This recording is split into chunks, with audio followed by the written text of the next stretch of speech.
Welcome. Thank you so much for coming. Thank you for the music and the liturgical dance. I'm Elaine Tyrone, and I'm very happy to welcome you to MICAH's St. Paul chapter meeting. MICAH is the Metropolitan Interfaith Council on Affordable Housing. It was started in 1988 by people of diverse faiths who came together to address the growing number of people experiencing homelessness. Our mission is to ensure that everyone, without exception, has safe, decent, accessible, and affordable homes. Please mute your mic if you're not speaking. Thank you. We're a welcoming community where we love and treat others as ourselves. Our members are congregations and organizations that are addressing the immediate needs of people in our community, including prevention services, outreach, food, shelter, transitional and supportive housing, and affordable rental and home ownership options. We work together at the national, state, and local level to address systemic causes of homelessness and through policy changes and use of our resources to prevent homelessness and assist people address their immediate needs and support affordable housing developments in our community. Our work is based on our faith and listening to and working with people who have experienced homelessness and/or housing crises in developing solutions that meet their needs and to include them at every decision-making table. 70% of MICAH's board and staff are from diverse communities. Over half of our board and staff have experienced homelessness, housing crises, or discrimination. Now, MICAH is organized in regional chapters. Each chapter meets monthly by Zoom.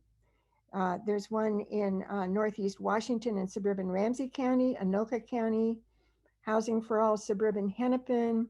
Minneapolis is going to start again in early 2021, Dakota County. This one is the St. Paul chapter. We meet every third Thursday at 5 p.m.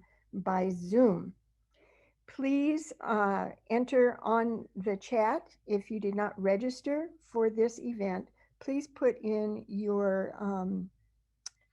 email address so that we can make sure you're notified of our next meeting. Send it to John Slade. Thank you. I am proud to be a MICAH board member and the St. Paul, MICAH St. Paul, one of the chapter leaders. I'm really looking forward right now to the next 90 minutes, and I look forward to seeing and hearing from people who are or have experienced homelessness, their challenges and successes, and the incredible work being done in our community by providers to help ensure that everyone has a place to call home. Thank you.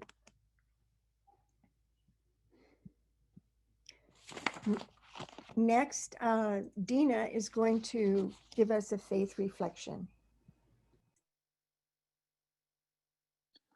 Hi, I'm Dina Stroman from Centennial United Methodist Church, and I'm involved with MICAH and Freedom from the Streets. I'm going to read from Homeless in Minneapolis, Minnesota in 2020. And it is a book that was put together in the summer where people had questions they asked, like along the style of StoryCorps, and they were interviewing mostly homeless people in the encampments in Minneapolis. I want to give a shout out to Alexis Kramer, Janelle Freedom Anderson, and Virginia Ferris for their work on this book. So I'm going to read to you a little bit from someone by the pseudonym of Jiminy, who's 37 years old. What are your dreams for the future? That people will take off the layer. What I mean by that is to not look at the outside of a person, but to try to see the inside of a person. The most valuable pieces of a person are on the inside. What their beliefs are, what their understanding is, what they share. So much of what's around us is that if you don't like my idea or my opinion, then we can't be friends. I don't think that's true. As long as you can bleed and have toenails like me, unless you're an alien, there's no reason for me not to like you. Because you think differently, because you grew up differently, that doesn't matter. We're all not from the same family, but we all have the same DNA. Is there any last thing you want to say to me? One thing we take from this is it can always get darker, but there's always darkness before the dawn. Things do get better and will get brighter. We just have to look forward. Thank you.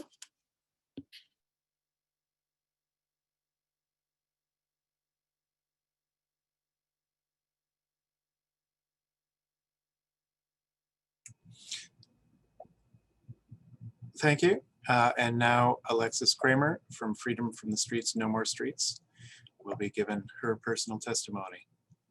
Alexis? Good morning, everyone. My name is Alexis Kramer. I'm with an organization called Freedom from the Streets and No More Streets. I help advocate for the homeless community, and I also help families that are dealing with child protection services. Because I lived both those experiences. I became homeless a year ago, well, almost a year and a half ago, because of the fact that my 2 children got removed from my care based on false allegations of abuse and neglect, mostly because I grew up in the foster care system twice and I am a person of color. I am a single mother. Like I said, I have 2 children that are in the foster care system currently because I was too trusting to let other people watch my children. And in the case of letting other people watch my children, one of my youngest was hurt and fell with a broken ankle, and I got accused of doing it. So now I became an activist. I have jumped from shelter to shelter, so I know what it's like to be in shelters, and I did not like them. However, being that I'm a woman, I had no means of survival. I didn't know any survival skills, so I wanted to stay warm because I knew if I didn't stay warm, I would have died. And I actually got into Freedom from the Streets and advocacy because of the experience I lived, because I want to change the policies that are going on. I am being alleged as a criminal, even though I'm not a criminal. And I would like to minimize the racial disparities that is going on, especially after what happened to George Floyd. I did not open my eyes to other issues until I saw George Floyd.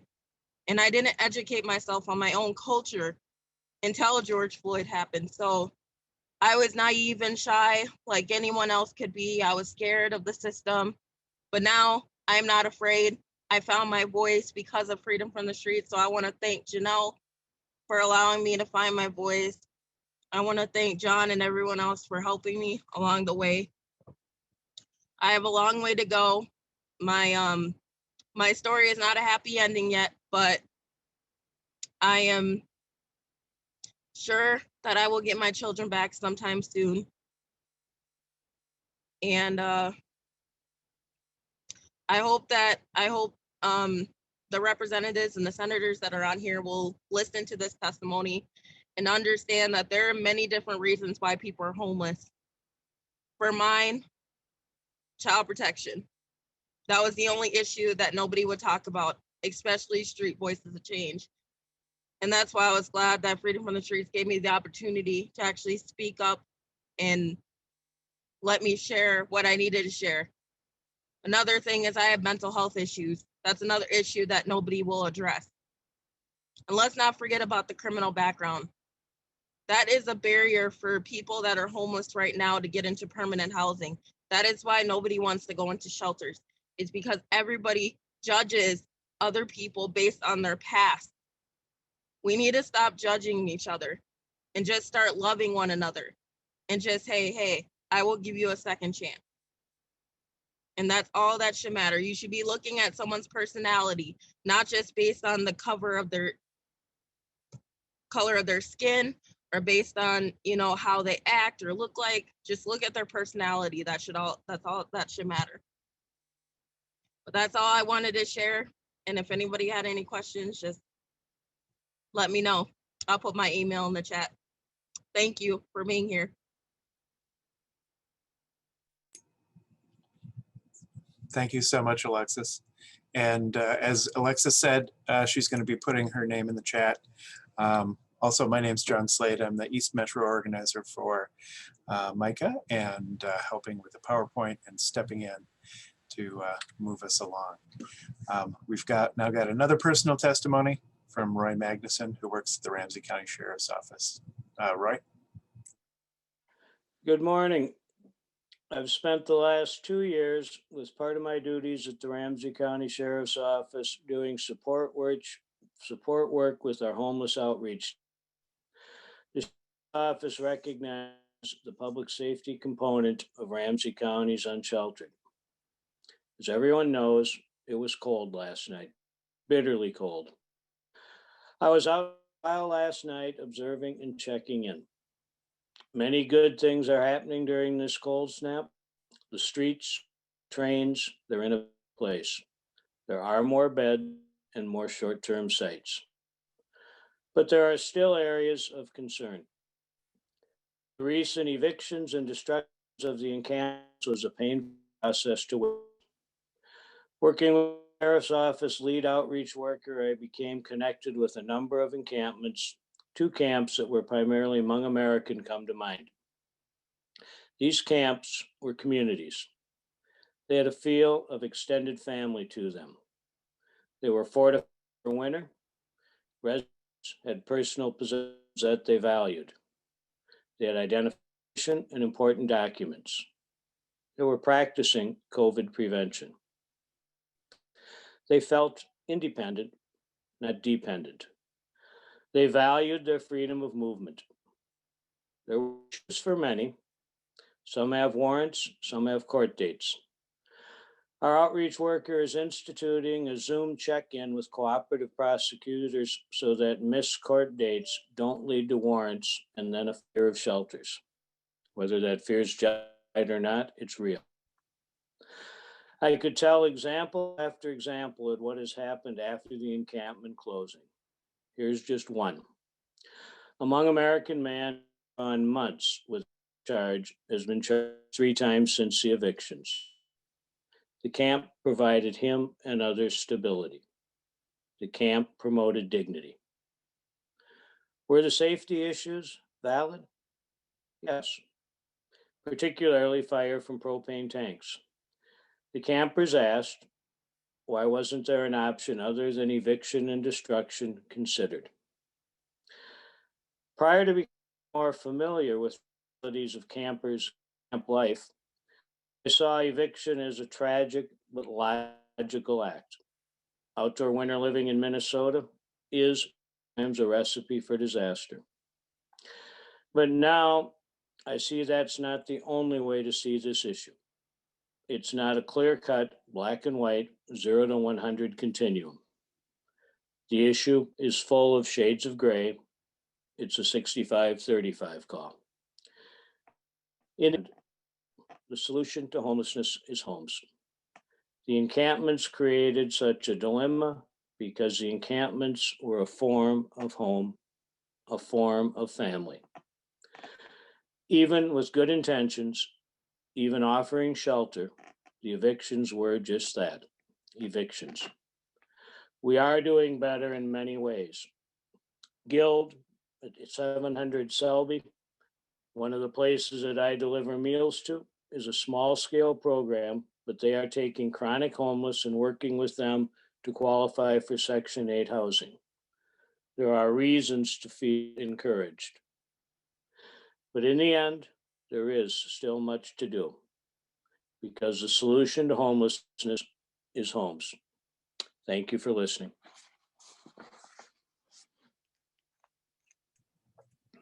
And thank you, Roy. We're now going to be bringing beginning our panel discussion. As you might look at the screen and look at around at that, I'm just noting that we have 4 women, 2 women of color, all strong advocates and strong leaders.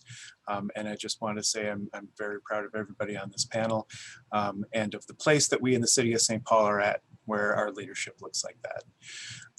Also, if you haven't yet put your name, if you haven't pre-registered, put your name and some contact information in the chat. We will be heading off with a panel. Sue Swetlow-Phillips is the Executive Director of MICAH, and she'll be leading us off. Sue?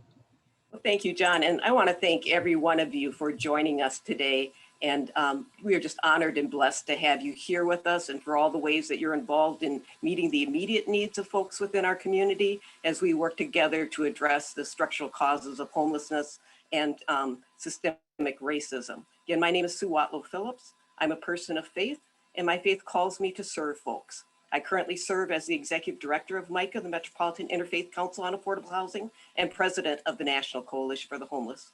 For over 53 years, God has had me working with people experiencing homelessness. And I actually experienced homelessness in the early 1970s after I got hurt in sports at the University of Minnesota as a teenager. I lost my job and I lost my housing. MICA's legislative agenda is based on equity. People impacted by homelessness and housing crises and discrimination must be at every decision-making table and implementing their solutions focused on racial equity, equity in the use of our tax resources, which includes our tax expenditure budget, the write-offs many of us get each year, bonding, and appropriation budgets. All of those need to be on the table as we're talking about the equitable use of our tax resources. And then we need equity in how we each choose to live, as Roy said, and how we each choose to love. And I just want to thank Alexis and Roy for their opening remarks. We have been honored to help start Freedom from the Streets at First Lutheran, where our main office is at in St. Paul, almost 2 years ago now this May, and just honored to have Janelle and Alexis and Linda, who's also on this call, and other folks as active parts of Freedom from the Streets and active work as they speak on behalf of themselves and on behalf of people that are experiencing homelessness. Our agenda for MICA comes from people experiencing homelessness and housing crisis. As Elaine said, 70% of our board of directors are from diverse communities, and half of our folks on the board and staff have experienced homelessness. The first bill that we're going to talk about is the Lead Safe Homes Bill, which is a bill that MICA has been working on for a number of years and was written by Tracia Fletcher. This is a very important issue for us at MICA. 2 of our board members have struggled with lead paint poisoning in their own lives. One was poisoned as a child and now continues to have learning disabilities and speech and reading issues. And another was had her children poisoned by lead. So we're going to have John cue up the video from Tracia Fletcher. And if you want to go on to if you want to take your video off while that's playing, you probably will have a better visual of the actual video. Thank you.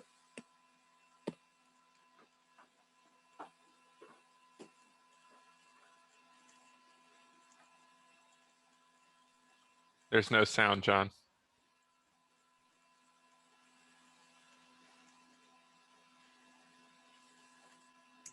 It's a great thing that we've got Ben here to provide the tech.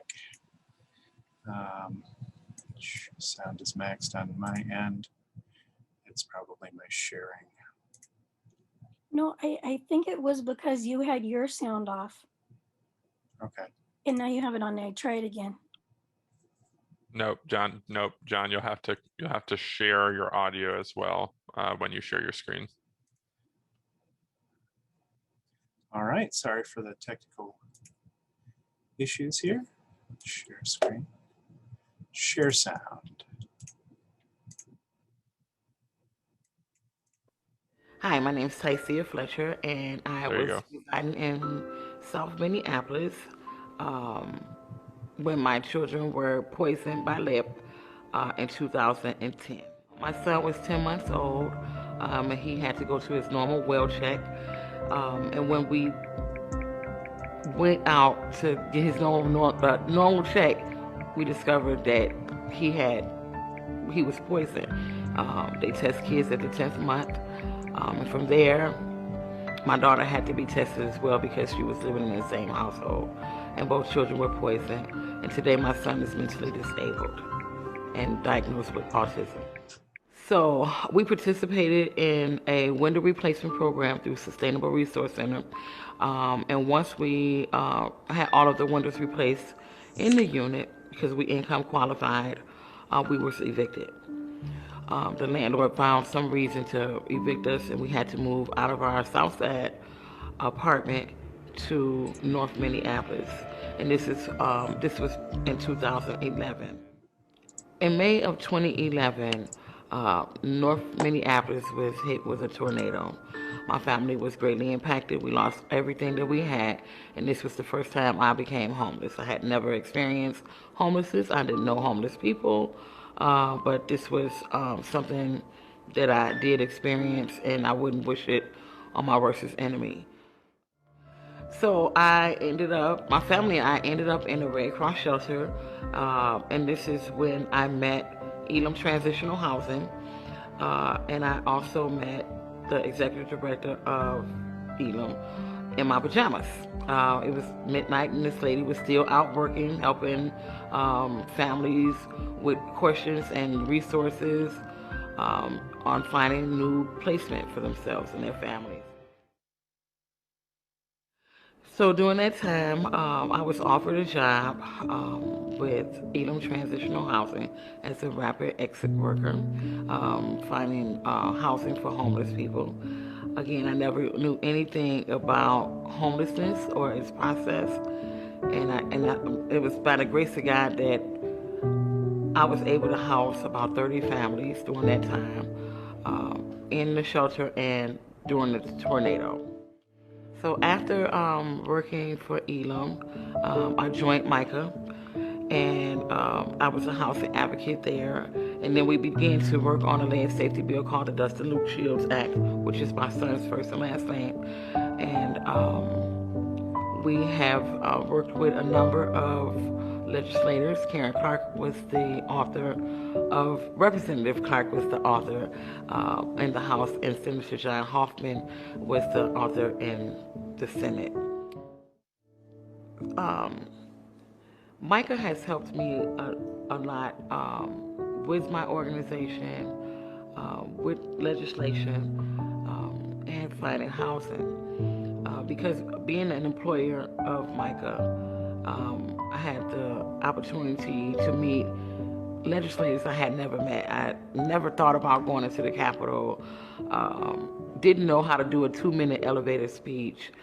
I learned so many wonderful, great tools to help me not only get the Dustin Luke Shields Act passed, but how to develop a bill and how to get it started and how to get it passed. So if you're looking for an organization to teach you all these things, MICAH is the best place for you to go. With your support today and a commitment to support on an ongoing basis, you'll be helping MICAH fulfill its mission to ensure everyone in the metropolitan area has a decent, accessible, affordable home. And we want to thank Tracia so much for that wonderful video. She was unable to join us today. And I had the honor and privilege of being that executive director at that North Minneapolis Red Cross shelter after she lost her home to the tornado in 2011.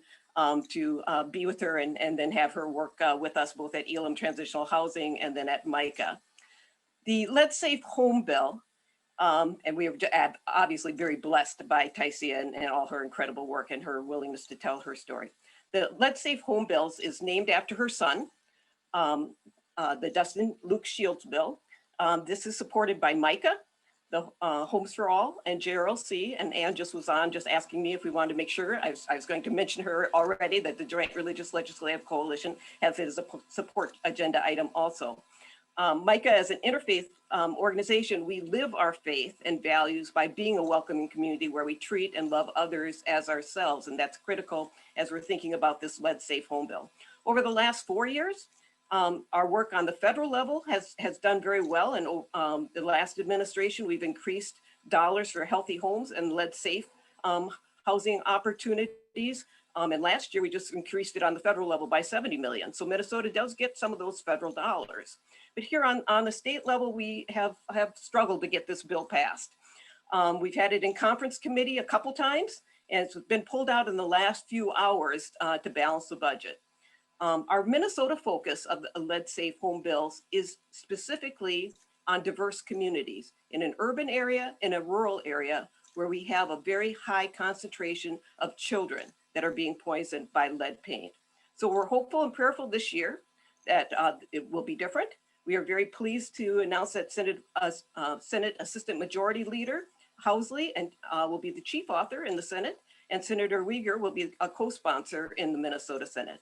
And we want to thank Representative Fisher for reintroducing the bill. And we want to especially thank Representative Chair Houseman for hearing the bill yesterday. It's House File 616, and it moved forward to being included potentially in the omnibus bill. And we were very honored and blessed to have Chair Houseman be one of our co-authors over the last biennium, and hope that that Chair Houseman, as well as other representatives here on the call and senators, will consider and join us in co-authoring the legislation. Very briefly, let me just talk through a couple points that I want to make sure that you're aware of. Currently in Minnesota, we have 1 million homes that potentially have lead paint in them. 1 out of 3 homes in Minnesota that were built before 1978. 359,000 of those units are renter-occupied units. In Minnesota, 1 in every 100 children has an elevated lead level, and 84% of those children is because of lead paint. Now, I've watched Tracia's son, Dustin, grow up as he struggled with communicating, interacting, and getting along with others because he is disabled because of lead paint.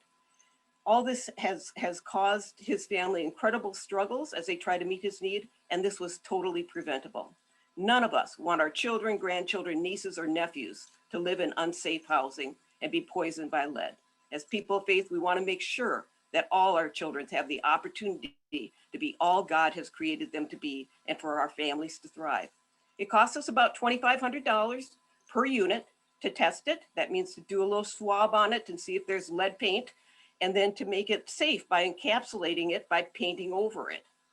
And that for us as taxpayers, if we don't do that, for every child that becomes disabled because of lead poisoning, we will spend about $100,000 per year for Medicaid, for medical care, for personal care assistance, for special ed, for family support, and other resources to help that child for the rest of their life. So for Dustin, we've, as taxpayers, a preventable disease, we have now, that we could have prevented with $2,500 on that unit.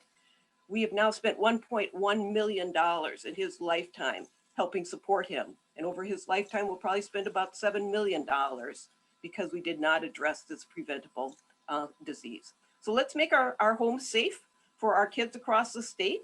And I'm going to move now to the rest of our legislative agenda. And John, if you want, thank you. So while MICAH also is supporting and monitoring many other bills this session, including Homes for All, we are an active leader in the Homes for All.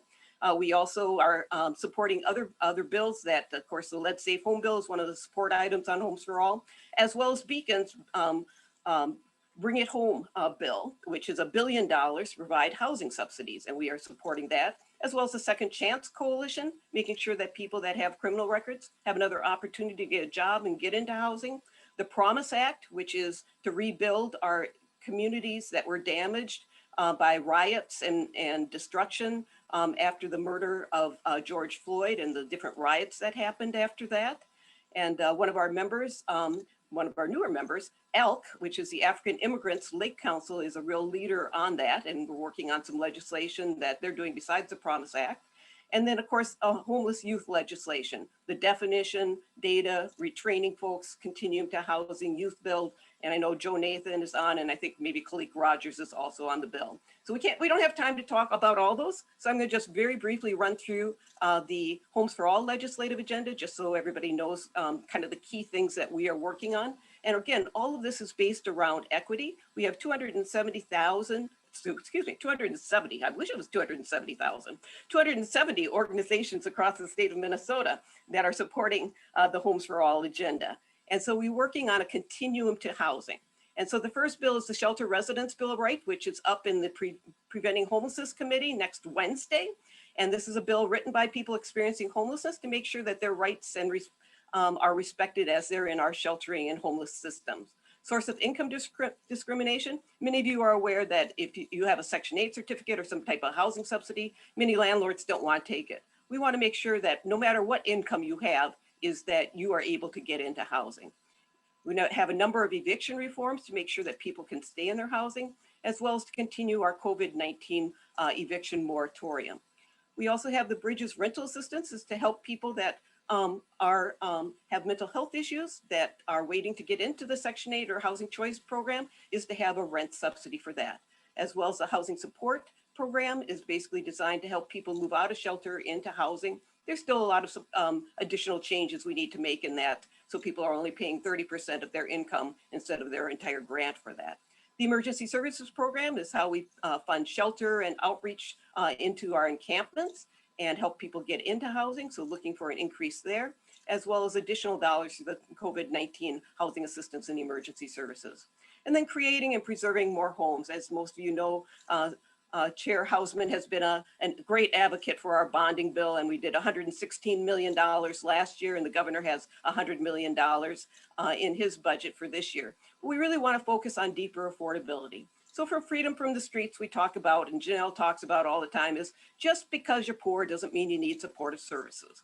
So we want to make sure that our bonding dollars are really focused on folks that are at that 30% of median income and below, people that are making less than $30,000, folks that are on fixed incomes, are seniors, and not require support services. And where we have more mixed income buildings, so that when people are in supportive housing, are ready to move out of supportive housing, they can stay in the same building or stay in that same unit, and then a different unit can be used for supportive housing.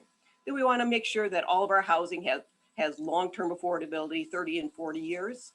The 4D incentive program is to help our landlords reduce their taxes on their property so that they can keep those rents affordable for folks that are below 60% of median income. Again, the bonding bill, as we continue to work with that. And of course, one of our major housing resources is our manufactured home parks across the state. We have 180,000 units across the state of Minnesota, and we want to make sure that we keep that as a viable option for folks that want to be homeowners and also renters. And so we're trying to make sure that as those parks come up for sale, that the folks in the community that are living there can buy it. So just up the road from me, Park Plaza here in Fridley is one of the first cooperative manufactured home parks. We are wonderful neighbors with each other, and I'm just pleased that Navidad and Dave Anderson work with MICAH on all of our work around this. And then we want to make sure that people have the opportunity to be homeowners,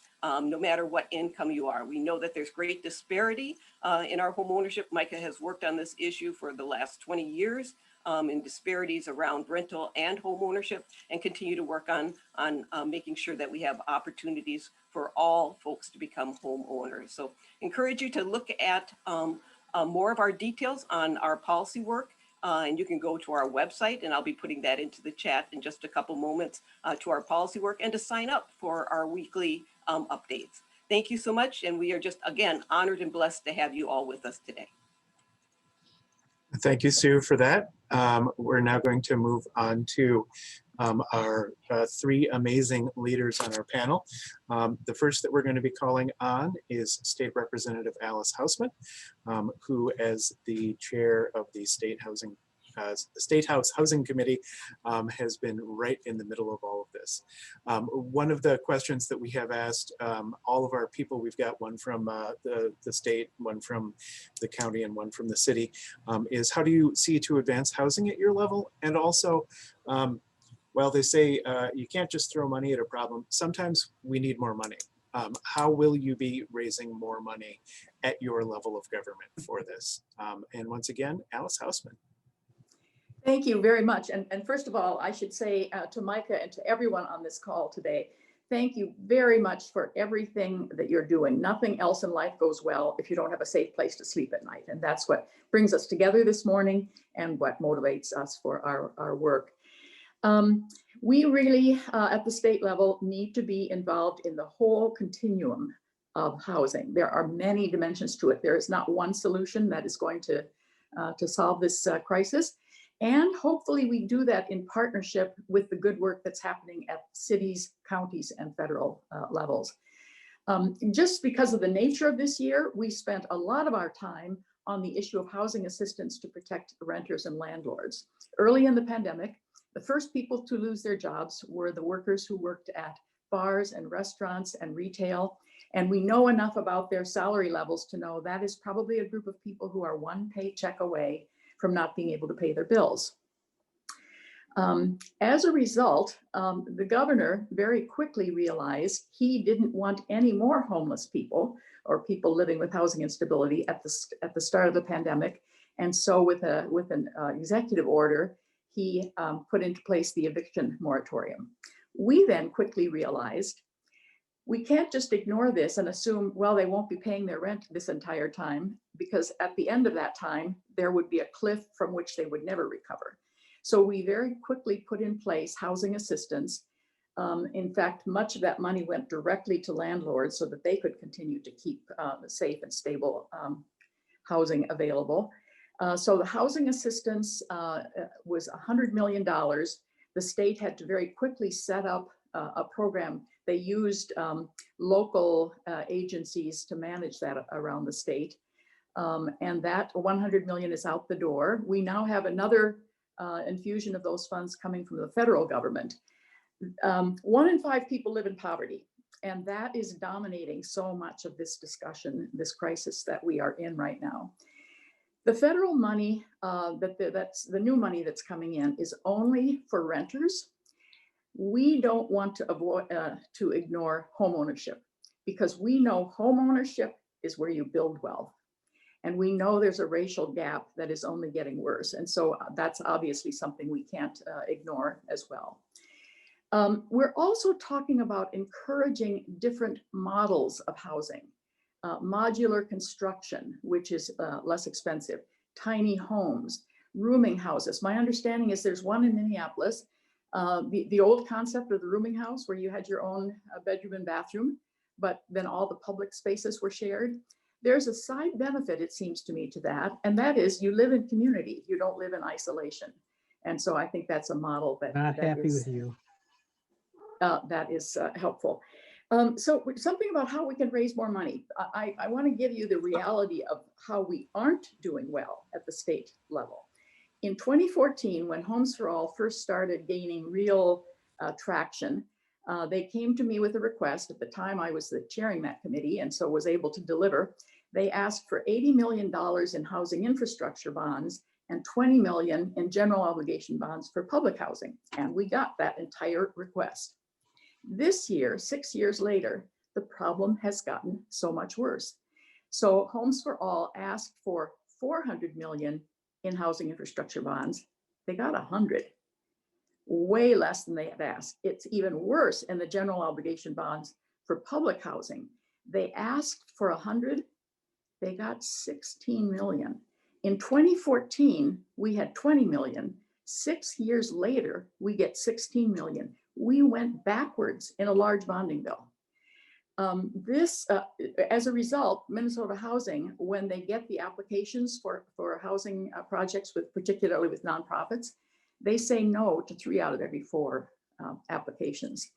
So we have a lot of work to do. This year, the governor's bonding proposal asks for more housing infrastructure bonds, but he requests 0 for general obligation bonds for public housing. The HRAs around the state have documented the need in public housing. $350 million is the immediate need.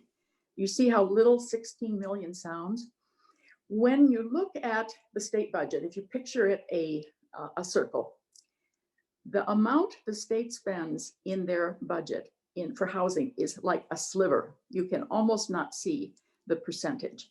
So this year, the governor's proposal for his budget calls for a 12% increase in housing. That sounds like a really good thing. But when you start with very small numbers, all that means is $14 million more, $14 million more for the entire state.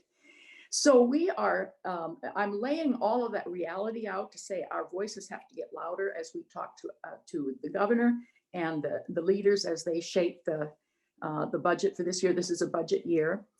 I'll just use the lead safe bill as an example, which we heard yesterday.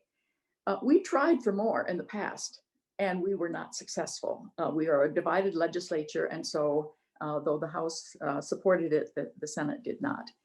This year, we're asking for less because we weren't successful with that larger amount. We'll try for a smaller amount, but the need that was documented in committee yesterday is massive as we try to protect children in this state. So our first, to raise money, first of all, we have to understand how little we are currently doing. And we have to, with a united voice, what MICAH is doing, what Homes for All is doing, partnering to raise the concerns, raise the demonstration of the crisis, and to ask for more. The theme we're all using this year is shelters save lives, housing ends homelessness. That's our goal, permanent stability for the people of Minnesota. Excellent, excellent. Well, I would very much like to thank you. Also, to let you know, if you see Jean Giebenhain's picture in your screen, there's a little clap on that. She is trying to keep track of time. We definitely want to have time for folks to be able to break out into smaller groups. 73 participants, were totally thrilled by that. Yes, so thank you, Representative Houseman. Our next panelist is Ramsey County Commissioner and Chair of the Ramsey County Board, W. Tony Carter. I could probably spell your first name, Tony, but I don't know if I could pronounce Wilthea. Is that right? Anyway, we're very, very happy to have her, as she's also been part of a system that has really done a lot. So if you can keep an eye on Jean, who's going to wave at us in the screen now. She's our timekeeper. She'll give you a 2, 1, and a stop. Are you ready to go, Tony? Board Chair Tony Carter. Yes, and thank you so very, very much, John. Since you raised everybody's curiosity, the first name is Walitha, but I'm here to talk about this concern that we've all had during COVID, of course, before, and that will continue afterward. And that is to make certain that everyone in our community is able to be safely and stably, respectfully housed. We had a great concern at the beginning of COVID and during COVID, which was a whirlwind for all of us. We were able to accomplish some things along the continuum of housing that will not simply be for a COVID response. We know that our response to this crisis has to be ongoing. So the solutions that we have put in place, we hope will be continual, and we are in fact looking for additional solution capacity. This past year, we put $8 million into affordable housing that our HRA had not been able to do in the previous years. And we are looking in our budget currently for the opportunity, I shouldn't say our current budget, but as we budget currently toward 2022 and 2023, we are looking for the opportunity to do additional work that should enable us to raise funds for that continuum of housing. First, let me just say that we doubled our capacity for shelter because we needed to. Minnesota is not a place to be outside. We know it's so difficult to stay warm for one thing and to stay safe.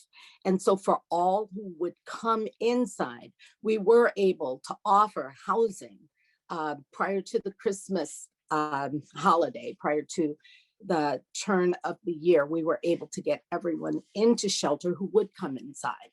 We know there are people who feel that the homes they've created in the outside are the homes where they want to be. But we are sharing with everyone who is experiencing homelessness right now that we have a place for you. There is assistance to move. There is, in fact, a respectful shelter opportunity for you. So I hope that you will help us to spread that word. We know that people will make their own decisions. We hope that they will come to be sheltered in Ramsey County. So we know that the community is facing this housing crisis, and in nearly 1 in 2 renters and 1 in 5 homeowners are cost burdened during this time, which means that they spend more than 30% of their income on housing. Ramsey County's limited housing resources don't meet the need for affordable housing for all. Affordable housing requires a number of funding resources to get off the ground, and as a result, our market also is not building or preserving what we need, especially for those low wage workers who are making less than $25,000 or 30% of the area median income. So at the current pace of new construction, it would take us more than 21 years to build enough units to help solve these challenges. Many local units of government are levying funds for affordable housing through their housing and redevelopment authorities. Public entities that specifically focus on housing and the redevelopment of blighted properties. Ramsey County has an HRA, but we are the only county in the Twin Cities area that does not currently have an active levy.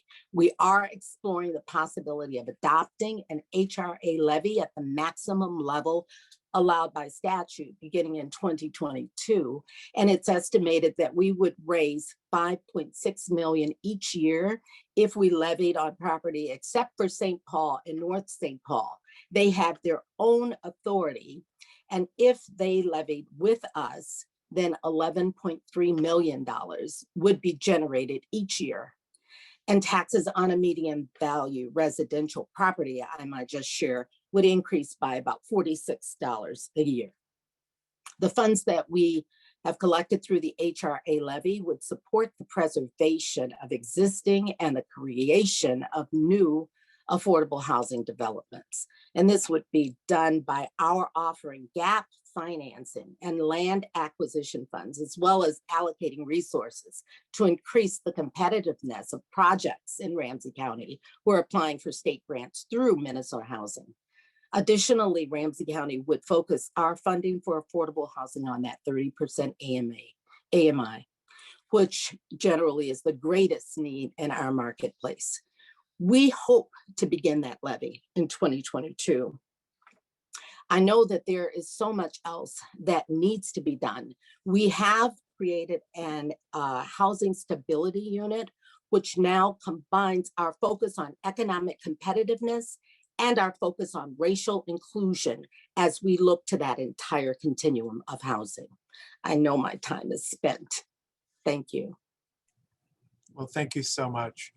And although we clearly have asks for folks at the state and the county and the federal level, it is clearly the case that the city and the state have been able, or city and the county and the state have been able to step forward and provide some of the need, but our need is pretty deep. And so we're now going to shift to the city of St. Paul level. Nelsie Yang is the the city councilor for Ward 6 up in I'm on the east side. She's the northeastern part. Sorry, is it the northeastern? Yeah, northeastern corner of the city.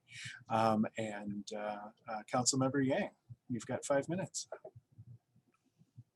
Thank you, John. Good morning, everyone. Thank you so much to MICAH for inviting me to be on the panelist here. As I'm flipping through the screen, there are folks who I'm familiar with, new people who I'm seeing also. And so just a little bit about me. I'm Nelsie. My gender pronouns are she and her, and I'm a council member representing, almost like half of the east side. When I was elected in 2019, I was the first Hmong woman and also youngest council member to be elected in the history of the St. Paul City Council. And it's a really, really humbling experience. And I also want to name that for me, being a daughter of refugees and someone who grew up in a family that lived paycheck to paycheck and continues to be a working family to this day, these experiences have powerfully shaped me to lead a different way in government, and to see that we can't continue operating in the same systems that we have been, and that there are many ways in which the systems that we do live in now are deeply embedded in white supremacy, deeply embedded in capitalism that has destroyed families who are struggling the most, and many of them are Black, Brown, Indigenous families, people of color, and that these systems need to be changed, and that if we continue to operate in them, we actually won't get to where we want to be and won't get to the type of world that we want to live in. And so as I think about what our level of government in cities can do around housing and homelessness, the first one I often think of is the conversation that I've been having with folks from MICAH and other housing organizations around our area median income system, how that is already a very skewed system in the first place, because it is inclusive of incomes from suburban cities that surround St. Paul and the Twin Cities here, and skewed because it's inclusive of incomes of very wealthy families that already aren't really reflective of families that we have here in St. Paul. So we need to really talk about how we can change that and make it equitable and make it catered to I'm talking about St. Paul, specifically St. Paul families. And that's how, cities should be thinking. And so, I definitely encourage you all to reflect on this, and would love to connect with you all about your thoughts on this as well, and see if, in your cities, you all are seeing the same, because I often hear from families who say, well, homes that are at the 50 to 60% AMI or even 30%, it's not affordable for us. And we're seeing that all from many families. If you go onto our St. Paul town hall pages, you often see people posting about that. And so, the thing I always think about most is how can we actually make systemic change? Because when we do that, we impact not only one family, but we can impact families all across the map. And that's the type of impact that government needs to be making. Some of the things that council members in St. Paul have been very energetic around is tiny homes. We have building codes that are going to make it quite difficult to get there right away, but I'm very hopeful that we can get there. And we see it as a way to provide more housing for people who are unhoused. And I want to name that while it's important to focus on how we can find permanent housing options for people who are unhoused, I also think that at the same time, when we don't have that, we should not be evicting people from encampments in the first place. For many of the people who are living in encampments, to them, that that tent that they are in or infrastructure that they've built for themselves, that is considered a home to them. For us, to people who have homes, who that's a privilege, and for us to say that can't be considered a home, that's very inhumane. And we speak from a place of privilege when we say that. So we shouldn't be evicting people. I want to say thanks to Councilmember Jalali, who is a colleague that I've been working with to stop evictions from happening in St. Paul. We can work on all of these things at the same time. We can find places in St. Paul, whether it be outdoor or indoors, and ensure that people can have encampments, and also make sure that the city is providing people basic necessities and sanitation all at the same time. It doesn't have to be one or the other. We can do it all. So the next thing I want to talk about here is how we can raise more money for housing. I'm someone who's all in for taxing the rich. Come on, if you're making more money, one, you can spend more. The second thing is you can also give more to your community as well. And I'm saying that from, speaking on behalf of my own family, who, when my dad was the only one working, when he moved here, to Duluth for a very long time, and my mom was a stay-at-home mom, we did not have a lot to give. But I know that when they started working 2 full-time jobs, they had a bit more to spend, and they were able to pay, a bit more back to the community as well. And they didn't have a problem with that. So, it's not only about, you paying your fair share, but it's about you giving back to the community because you are able to. And we know there are a lot of people in St. Paul and all across our country who can. I'm really excited about the stuff that the bills that State Representative Aisha Gomez is working on. She's working on, a tax tier to tax the very wealthy folks in Minnesota. We're going to have a lot of hardship in passing that, but we can definitely get that done. And that's why, for me, even while being an elected official, on my own personal time, it's very important for me to make sure that I'm using my campaign team or the people momentum I've built through my campaign to elect other progressives, leftists into office so we can get that work done. So elected officials, our work does not stop there. When we get elected, we have a duty to keep organizing and mobilizing people so we can get this work done all across the map. So those are the things that very, very, very near and dear to my heart that I wanted to share. Thanks so much, everyone, for your time. All right, thank you, Councilmember Yang. I see you're getting some Zoom applause here. And so that is indeed our panel. We're blessed, as I said, with some wonderful folks. We're now going to be moving, and we've got about 72 participants here into breakout sessions. If we were all in the basement of St. Timothy's, as we were last year, there would be tables, and we could do a good job of getting folks seated at those tables to begin with. Zoom has recently allowed people to choose breakout rooms if you've been a Zoom denizen for a while. And so we're going to be popping out breakout rooms that you can then choose to join them. We've scattered out our legislators to kind of be the center poles for that. If you want to speak to folks who you are a constituent of, or somebody that you've got, or be heard, the idea is this is for the 70 of us who are on this call to have a chance to speak and have a chance to be heard. One point, Councilmember Mitra Jalali poked her head in and said, oh, there are already 3 St. Paul City Council members here. For me to be here would be a violation of open meeting laws. And so she was willing to be here in spirit, but she says that this happens quite a bit. And once again, we ask that you just join a group for a discussion. It's being heard.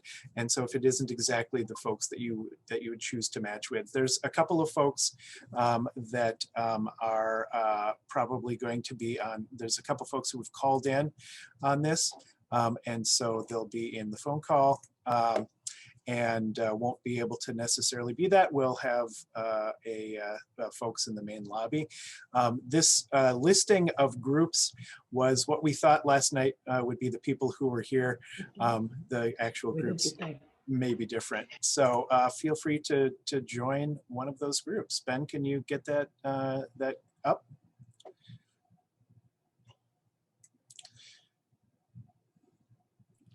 Hey everyone, you should see an option to join a room now. If you cannot join that room, you can just let us know in the chat and we can move you over there.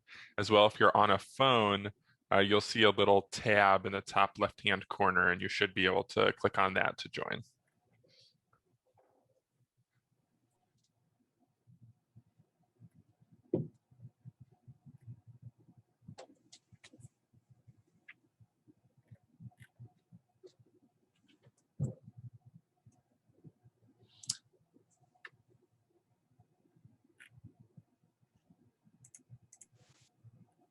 Several people seem to be having trouble finding the options, with me among them. I'm moving people. What system are you using? Are you on a tablet or a computer? Or Please let me know in the chat which room you want to be in, and I'll move you over there.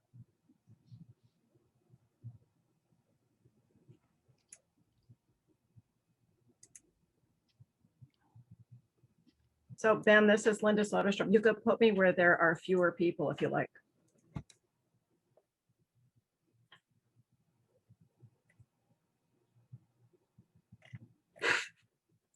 and we know that this is new, and so thank you everybody for your patience while we're doing that. I see that a number of our groups have gotten out.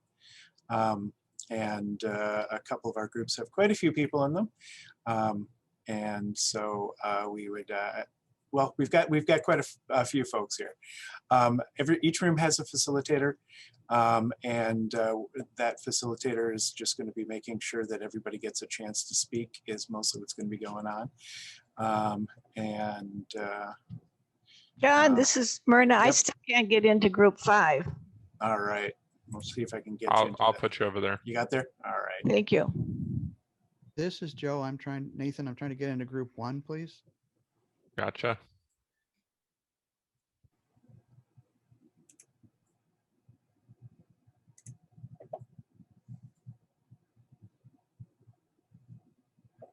For those of you who are still here, can you let me know in the chat or just tell me which group you'd like to be in? I don't know what group I'm supposed to be in. I just see it says breakout room and I'm trying to push it, but I can't get in. Which one would you like to be in, Janelle? The one with Tony Carter in it. There you go.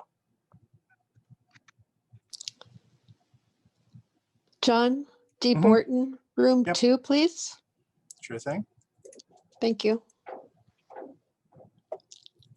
Councilmember Jalali has showed up. Councilmember Prince let us know that this meeting was noticed. That's the official notice was given at some point. So it looks like we can probably put her into a group as well. Room 1. Let's go 3 maybe.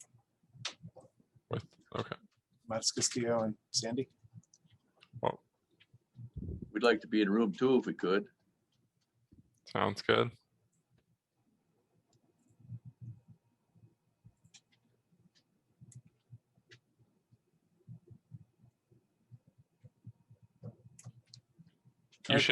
You should see an option to choose that room now.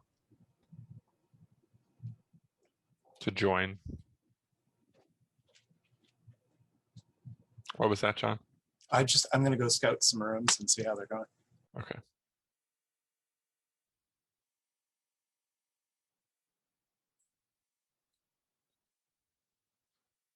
For those of you who are still here,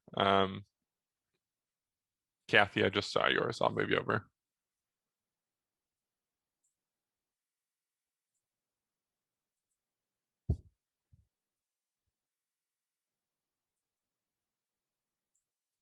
All right, Kathy, you'll have to accept that room.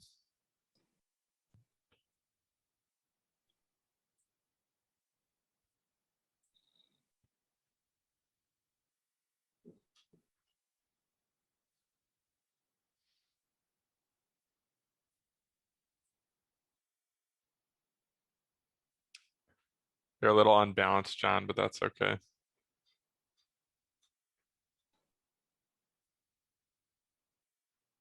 Everybody wants to talk to Houseman.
Eric, I see you unmuted. Would you like to be put in a room?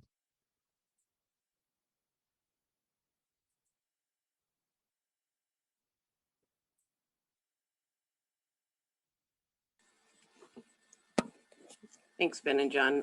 If you can take me off of co-hosting, I keep dropping. My internet keeps dropping me. John will revoke your privileges. Sue, you're demoted. That's fine. I love being a servant. It's much easier than being an executive director. Oh. I don't even see you on the list here. Well, I may be off already because I totally came off. No, I see it now. Withdraw co-host permission. All right. Am I still on? Yep, I am. You're on, but but you're off. Well, some of those groups have got 18 people in them. And for anybody else who happens to still be in this room, we're going to get a little bit of behind the curtain. I think things are going pretty well. I think that group breakout was tough, handled well for as new as it was. And thank you immensely, Ben, for doing that. You saw that updating thing that not everyone had updated, and so they couldn't self-select. Oh, okay. Yeah. Yep. Yeah. So update your Zoom, Sue. That's something that we have to tricky. ask folks. If anybody, do you know if either of the other two chapters are planning on doing breakout rooms? You're muted, Sue. Yep. My landline, I'm still old enough that I have a landline. As other people don't maybe. It was ringing, that's why I put myself on mute. Yeah, so we're not doing it on the other legislative breakfasts, but it's something that we probably just need to do some training on, because obviously we'll probably be doing this yet for another 6 to 9 months. Yeah. This type of meeting. Well, and what Ben was specifically saying is if you don't have updated to the latest version of Zoom, and in our tech rehearsal, Ben, who brought that up, was the one who wasn't updated. And so Jean and I were bouncing him back and forth. Okay, so that's not necessarily going to be a call out, but anytime that we have that, that's a learning on that. Let's see. Yeah, we've got the ask. We've got, we're running roughly on time. With the size of the groups, we had 5 minutes of flex time, or 5 minutes to flex, and my closing is listed as 5, and it'll be closer to 3. Do you see an option, John, to close or broadcast messages to the room right now? I do. Okay, Yep. good. I just want to make sure that if I leave, that you still can have the power. Right. Let's see. So I'm looking at my secret agenda that has all of the times listed on it. We were supposed to go to 70 minutes, so that would have been 9:20 for the breakouts. Is that right? 70 minutes. No, that would be 9:10. So the breakouts are theoretically supposed to be ending right now. There's no way in heck they're ending right now.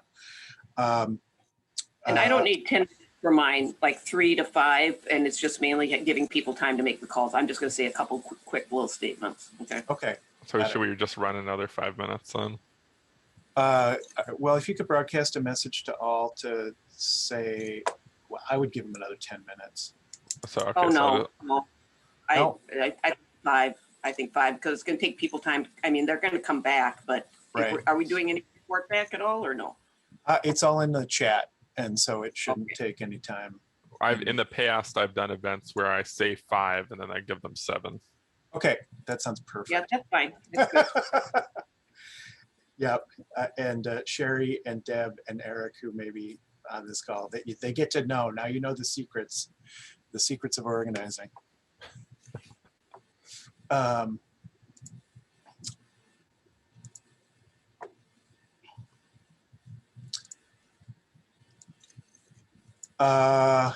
Good. Anything else, Ben, Sue? I think you guys are doing a great job. I think it's gone very well, very smoothly. You know. We had Senator Senchum is here from Rochester. I saw that. And that was Roy Magnussen had mentioned him since he had been doing, had shown some interest in some ways crossing the aisle to work together with folks. And so if you want to, I welcomed him in chat. I don't know if you saw that, but I don't know, Sue, if do you want to reach out to him and just give him a thanks, since his work is more your work, since your work is the state legislative work? Yeah, I can do that. Okay, great. I'll probably just call him after the meeting. Just so you know, I just don't tend to go into chat if I'm on screen or if somebody's on screen and talking. So when Tony was talking, I felt okay to go off screen and put stuff into chat. I just, for me, it's just disrespectful not to listen to people and to be focused and paying attention. So that's my own issue with how Zoom works. And I know Yeah. that doesn't work real well because people like to go into chat and do all sorts of things. Well, I'm a terribly slow typer and a one-finger typer. And so this takes me a long time. So it's easier for me just to go off screen. And I'll do that when something else is going on that's on screen that I don't need to be on screen. Yep. So, but I think it's important to be paying attention to folks as they're talking. It sounds to me, John, like Sue's the type of person who would take the notes you and I would be passing back and forth to each other and handing it to the teacher. Yeah. Yeah. And saying, yep. I'm going to go get a cup of Hey, coffee. I quit kindergarten because I didn't want to take naps. I wanted to read the dictionary and the encyclopedia. So yeah, that's how Fair crazy enough. I am. And that was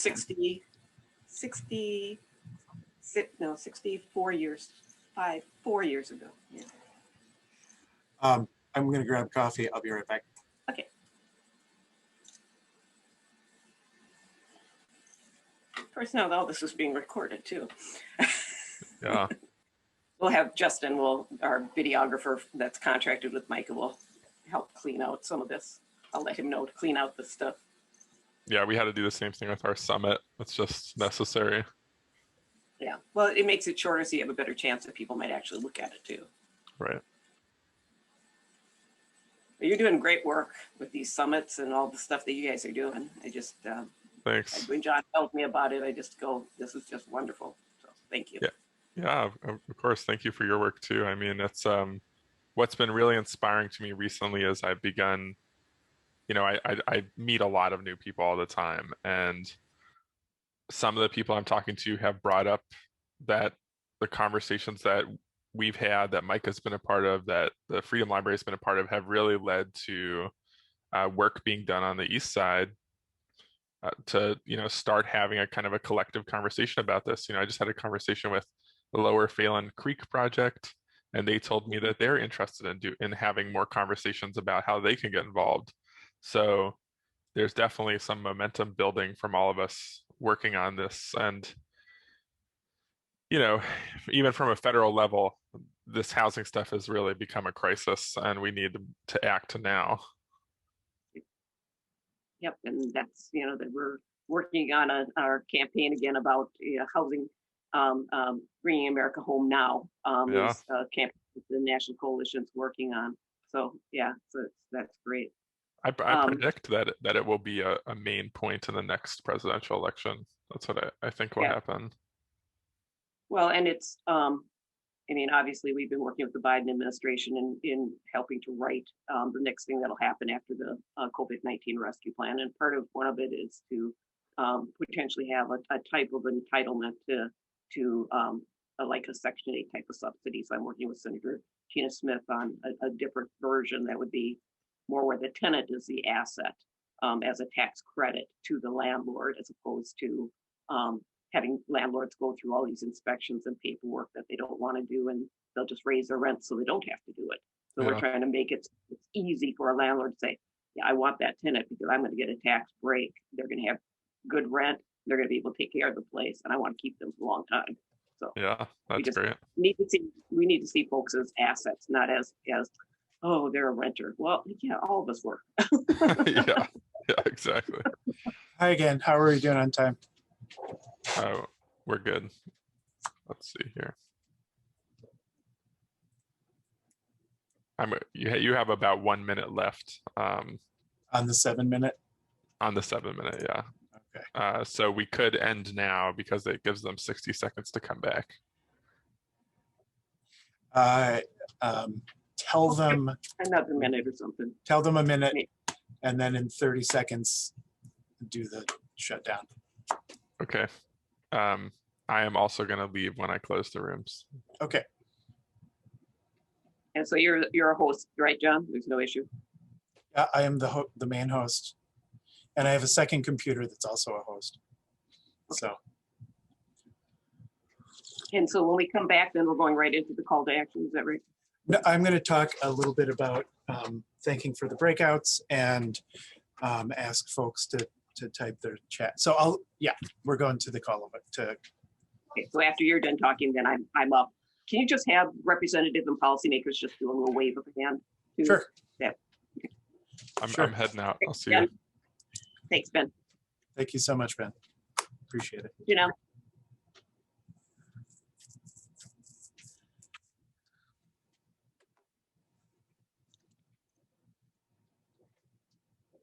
Welcome back, everybody. I'm just waiting for folks to rejoin. Sorry, I needed to, my computer went down. And I had to get out of my breakout room, so apologize for jumping out of that breakout room. No problem. Good to see you, Sue. Good to see you. I've missed seeing you and talking with you on Fridays. I know. You know, with our workload, Commissioner McDonough is leading now on between the Heading Home Ramsey and on homelessness, so I can go upstream and work on our HRA levy. Oh, great. And next steps. But I'll come back and brief you all on where that's at. Okay, sounds good. We had a little bit of a briefing on our last Friday call, a little bit about the, for the Northeast, for the Ramsey County, Washington County. Yeah. So folks should be getting, trying to wrap up. I can see some of the larger groups are still, folks are still all interested. Well, we was having a good conversation, so y'all took us out at the wrong time. I know, it's always the way. We did give you all warnings. Well, I was talking to the right people, so you took us at the right time. Well, Janelle, you're always talking to the right people. Not that Tony Carter gave me her cell phone number, so that's a good. Well, that's excellent. So for the breakout rooms, thank you to the facilitators and the legislators and all the participants. We are asking that the, well, and Elaine Tyrone has just reported, group 2 concluded. Our goal is that, I moved it too quickly. As you come back in, if you want to mute yourself too, that would be great. Yep. So takeaways, jobs, Steph's group, jobs in relation to stability and crime, carjacking in St. Paul and crime around the city. Housing for all, helping keep community pods together with the resources. Follow the money. I think I was 6 when Watergate happened, but that's a political lesson that's super important. Everyone's right to a home. Nelsie reported back, yes, the East Side we were able to get some East Side folk together. Steph's group also more creativity and more resources. Everyone deserves housing and right to housing. And we cut Senator Marty off. One of the things I would like to say is that as we're moving now into towards the end of our meeting and the call to action, we have had so many wonderful legislators here and elected representatives. And just looking at the list, if y'all want to wave in the chat, Alice Houseman and Commissioner Trista Modis Castillo, let's see, Councilmember Prince, let's see, Jim McDonough, County Commissioner McDonough, State Senator John Marty, State Representative John Thompson is here. Sue, Mitra Jalali, who we've discovered this was a noticed meeting, so she was able to show up. Councilmember Yang as well, Councilmember Necker, and Senator Pappas, and we saw Representative Pinto, and Tony Carter. So thank you all so much. And thank you all for reporting out with us and for putting up with our technicalities. Every event has things that we hope will go well, but I feel that the spirit is really moving in this meeting. And so we're now we've got 2 calls to action, and Sue Watlow Phillips will be running that section. Sue? Well, thanks, John, and thanks again, everyone. This has been an incredible meeting, and thank you for all your involvement. So as we're moving to the call to actions, wanted to have you just think about a couple things. First of all, that you have become aware of a lot of things, and you've become aware of a lot of the different legislation that we're working on and what needs to change. But awareness does not create change. Change creates change. And how we change things is by using the God-given voice and power that we have, each of us. So we're going to be asking you to use your voice and to use your power. Many of you have become aware more of the issues around housing and homelessness because of the COVID-19. And when things start to impact us or are right in our face, we tend to see them a little more clearly. Homelessness and housing crisis that we're in has been growing over the last 5 decades here in Minnesota, as well as across the country. So we have a moment in time right now to make a dramatic change on the federal and on the state level in how we're using our resources. So I just want you to think for a quick moment. You know, you might be afraid to make a call, or like Alexis said, never got involved. And like Tracia said, you know, I never knew how to make a 2-minute, elevator speech or anything like that. So I want you to think for a minute how much you pay in taxes right now on the state and federal level, okay? You don't have to put your hand up or anything like that. You put that in your head. Think about for a moment, where else in your budget do you just give that money away and say, do whatever you want with it? Probably not too many places. We want you to use your voice and power to say how you want those dollars used. And then as Councilmember Yang said, is some folks are going to be getting that $600 stimulus check, and then hopefully another $1,400 when we pass on the federal level, the rescue plan. Some of us may not need those dollars to keep our housing. We can help other people that are in our encampments and that need help, our neighbors that may need some help with housing. So the 2 asks today, one is to call Senator Rich Draheim. He's the chair of the Housing Committee in the Senate, and ask him for a lead safe home bill hearing. And so that's his number. We're going to ask you to do that right now in just a minute after I tell you what the local action is. So the other action is to call Mayor Melvin Carter III and to stop the homeless evictions.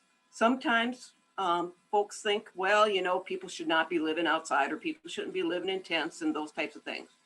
Well, before those of us that are Caucasian invaded this country and stole the land from the indigenous folks, they lived in tents.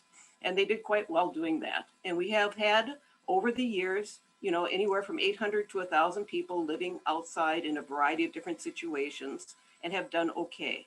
I don't think that we should be telling people how they should live, and that we need to make sure that people are safe and that they have resources, and that we want to have opportunities for people to be inside.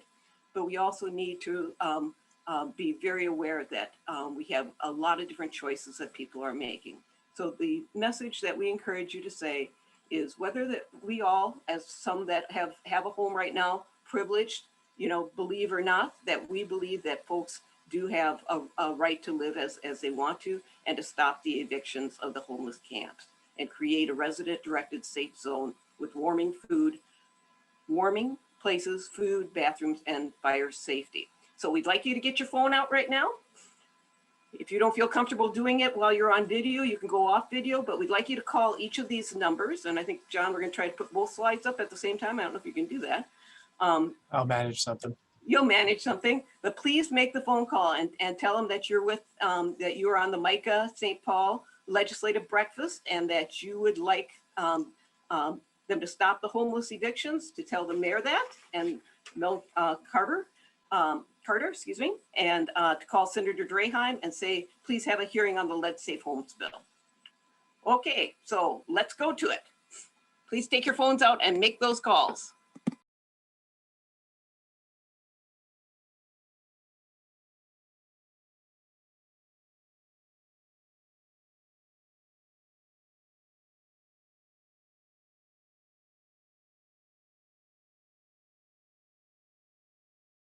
Hey, you blocked the number.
So John? Yes. Folks are calling the mayor's office are getting like a music recording if they are on hold. Okay. But I just had a real person pick up after being on hold with that recording, so stay on. I'll call back again. I did eventually get Why don't we do another? a beep to leave a message. The same for me. It was music and then it went to a leave a message and I left one. I did too. I actually got somebody, a nice young gentleman who picked up. Woohoo! This is so special. Power of prayer, you know, Elaine. I also see that there's a number of people who are saying, "Oh, gotta go, gotta go." We are, according to my clock, exactly at the time that we were intending to end. When I became a parent, I went from a being on time person to a being 5 minutes late. No more than 5 minutes, but it seemed just nothing I could do. It was 5 minutes. So we are going to ask you for 5 minutes. I'm going to look at Elaine. I'm going to see if Elaine is still on the phone. Oh, she's put her phone down now. If you do want to call the mayor's office and give them a call, I was also able last night to make it through there. So there's our call to action. I would just like to once again thank absolutely every state legislator, every council member, every county commissioner. We had folks from across the state and across MICA show up today and lend us our energy. I am a huge fan of the powerful leader Frederick Douglass, and two of the big truths. Somebody had posted, "Follow the money." That's one of my political truths, and the other truth is that power concedes nothing without a demand, and so it is incumbent upon us to demand that our systems and organizations do what is needed to get everybody, without exception, a safe, decent, accessible, and affordable home. And now for our closing, I don't even know about this. I'm going to ask everybody to come off mute. And what we're going to do, and I've heard people try and sing off mute, and it doesn't necessarily work that well. But this is what I'm going to do. I'm going to ask that you follow me as we clap together. And I'm going to start slow. So here we go.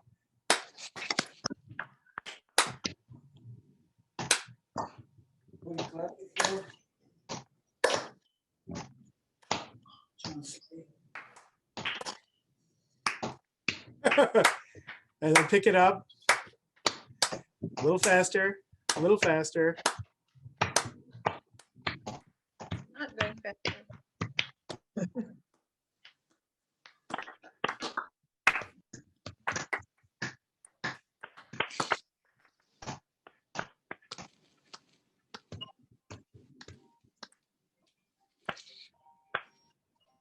Now hold your hands together, rub them. Pretend that that's somebody else's hand, that we're holding hands, because we can't hold hands like we want to right now. And this is a hard time due to COVID. It's a hard time due to the economy. And it's a hard time for all of us, but we are together here and we are strong here. Thank you very, very much for taking part. The next MICAH St. Chapter meeting is it's next Thursday at 5 p.m. Put your email and chat if you're not getting those notices, and we'll be sure and get those to you. Thank you, and may God bless you all. John, you want to just show the last slide of the different events coming up too, of activities that are coming up if people want to join, and that'll be up on our website also. Thank you all. God's blessings. Keep up the good work. Use your power. Right. Thanks again.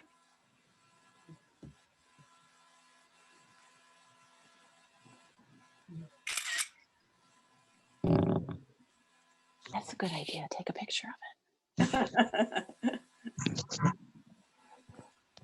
it. Be brave enough to see the light, be brave enough to live in the light, and let love be your legacy.